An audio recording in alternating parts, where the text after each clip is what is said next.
Big boss Malayalam season 7 ഇന്നത്തെ live അപ്ഡേറ്റ്സിലേക്ക് പോകും. ഇന്നലത്തെ നമ്മൾ ജയിൽ ടാസ്ക് കണ്ടിട്ടുണ്ടായിരുന്നല്ലോ.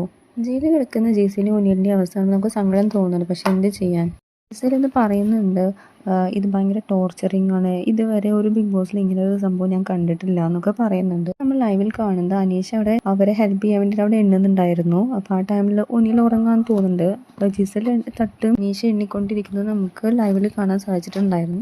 ടാസ്ക് അത്രയും ടോർച്ചറിങ് ആണ് എന്നൊക്കെ ജിസേൽ ഒനിയലിൻ്റെ അടുത്ത് പറയുന്നുണ്ട്.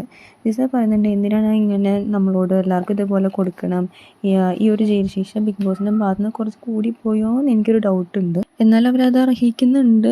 മിസ്റ്റേക്ക് തന്നെ കണ്ടിന്യൂസ് ആയിട്ട് ചെയ്യുമ്പോൾ അത് നമുക്ക് അക്സെപ്റ്റ് ചെയ്യാൻ പറ്റുന്നതല്ല. പക്ഷെ അത് അക്സെപ്റ്റ് ചെയ്യുന്നുണ്ട് ആള്. പക്ഷെ ആ മിസ്റ്റേക്ക് വീണ്ടും വീണ്ടും റിപ്പീറ്റഡ് ആയിട്ട് ചെയ്യുന്നുണ്ട്. ചിലപ്പോൾ ഒരുപാട് പറഞ്ഞിട്ടും കേൾക്കാതായി ബിഗ് ബോസ് മനഃപൂർവ്വം കൊടുത്ത പണിയായിരിക്കാം ഇത്. ഒനിൽ ആൻഡ് ജിസിൽ പറയുന്നുണ്ട്, നമ്മൾ 12 മണിക്കൂർ കംപ്ലീറ്റ് ചെയ്തിട്ടുണ്ട്, ഇനി നമുക്ക് ചെയ്യാൻ വയ്യത്, ഇതിനപ്പുറത്തേക്കാണെങ്കിൽ നമുക്ക് ഭയങ്കര ടോർച്ചറിങ് ആണ്, ഞങ്ങൾ ആകെ 2 മണിക്കൂറൊക്കെ കിടന്ന് ഉറങ്ങിയുള്ളൂ, അവരാകെ ടയേർഡാണ് കണ്ടിട്ട്. നല്ല രീതിയിൽ വിഷമിക്കുന്നത് നമുക്ക് കാണാൻ സാധിക്കുന്നുണ്ട്. പിന്നെ കുറച്ച് കഴിഞ്ഞപ്പോൾ നിവിൻ എണീറ്റ് നേരത്തെ വന്നിട്ട് ജിസലിൻ്റെ അടുത്ത് വന്ന് സംസാരിക്കുന്നുണ്ട്. എന്നിട്ട് ബിഗ് ബോസിൻ്റെ അടുത്ത് വന്ന് പറയുന്നത്, ഒന്ന് ക്ഷമിച്ചൂടെ ബിഗ് ബോസ്, ഏതിത്ര കുറച്ച് കൂടിപ്പോയില്ലേ എന്നൊക്കെ പറയുന്നുണ്ട്. എന്നിട്ട് നിവിൻ പറയുന്നുണ്ട്, ഞാൻ നന്മമരം കാണിക്കാൻ വേണ്ടി വന്നതല്ല, ഇനി എങ്ങനെ ബിഗ് ബോസ് ഉറങ്ങിപ്പോയതാണോ, ഈ തെറ്റ് ഇവർ വീണ്ടും ചെയ്യുന്നുണ്ടെങ്കിൽ അവരെ വീണ്ടും ജയിലിലോട്ട്, അല്ലെങ്കിൽ വേണ്ട അവരവിടുന്ന് പുറത്തേക്ക് വിട്ടോ എന്ന് പറയുന്നുണ്ട്.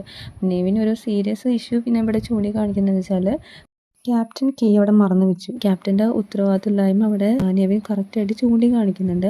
അത് ഈ ലൈവിൽ നമുക്ക് കാണുന്നുണ്ട്. ആര്യൻ ഇവിടെ വന്നിട്ട് ജിസേലിനോട് ഇവിടുത്തെ എക്സ്പീരിയൻസ് എങ്ങനെയുണ്ടെന്ന് ചോദിക്കുന്നുണ്ട്. അപ്പോൾ ജിസേൽ പറയുന്നുണ്ട്, ഇങ്ങനത്തെ കുറേ ഇഷ്യൂസ് ഉണ്ട്, ഇത് കുറച്ച് കൂടുതലായി പോയിന്ന്. അപ്പോൾ ആര്യൻ സംസാരിക്കുന്നുണ്ട്, ഇതൊന്നും മൈൻഡ് ചെയ്യാൻ നിൽക്കണ്ട, നമ്മൾ ഭയങ്കര കൂളായിട്ട് ഇരിക്കുക എന്ന് പറയുന്നുണ്ട്. അപ്പം ഇനി സീരിയസ് ആവണം, അല്ലാതെ ഇനി ഫണ്ണായിട്ടെല്ലാം എടുക്കരുത്, കുറച്ച് സീരിയസ് ആയിട്ട് ഇറങ്ങണം, അപ്പം നമുക്കൊരു പുതിയ കാര്യമാണ് ഇവിടെ നിന്ന് കിട്ടിയിരിക്കണേന്നൊക്കെ പറഞ്ഞ് ജിസേലിനെ സമാധാനിപ്പിക്കുന്ന ഒരു കോൺവെർസേഷനാണ് ഇവർ തമ്മിൽ നമ്മൾ കാണാൻ സാധിക്കുന്നത്. പക്ഷേ ഇത് വല്ലാത്തൊരു ഏഴിൻ്റെ പണിയാണ് ഈ പ്രാവശ്യത്തെ ബിഗ് ബോസ് കൊടുത്തിരിക്കുന്നത്.